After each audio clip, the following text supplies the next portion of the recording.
Everybody on bench should try higher frequencies, 3, 4, or even more times per week. Now if I told you I was squatting and deadlifting 2 times per week each, nobody would call that high frequency. That's just average, but we're training our lower body 4 times per week here. With powerlifting, we only have 1 upper body lift, so training bench 4 times per week would be the same thing.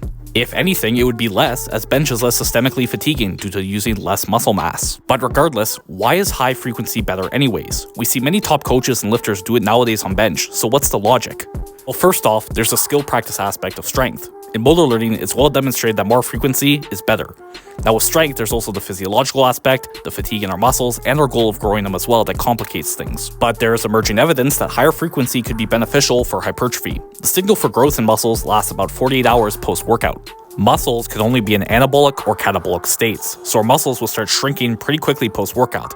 Now obviously this is going to be a small amount of muscle, but higher frequency to get new stimulus could help avoid it.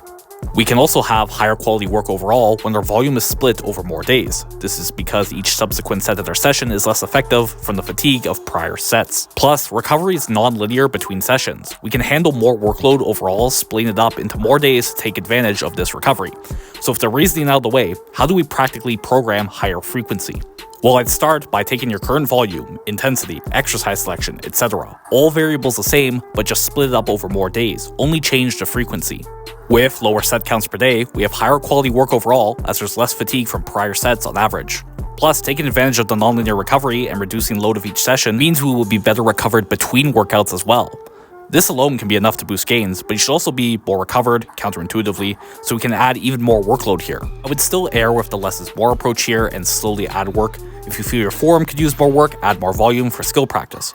If you feel you aren't as good at heavier weights, add some intensity or top sets. And if you feel hypertrophy is what's really lacking for you, add in more accessory work. Speaking of accessory movements, it brings me to my next point. One of the worries I think people get with high frequency is injuries, particularly overuse injuries. But again, compared to squats and deadlifts, 2 times per week on each, 4 times total, overuse isn't as frequent an issue because there's variation between the 2 movements we're doing. We can do the same with our bench. Do different movement patterns and exact movements, incline work, overhead work, different grip widths, etc. You could have days where you don't even do any pressing movements, focus on isolation work to grow your muscles.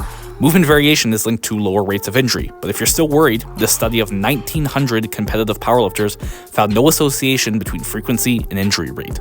The other thing I suggest is alternating heavier and lighter days. With higher frequency, things naturally won't be evenly spaced in the week, so on days we have less rest or done back-to-back, you may want to make them lighter days. You may also find counterintuitively that you actually feel stronger on these more consecutive days, so you could program it that way.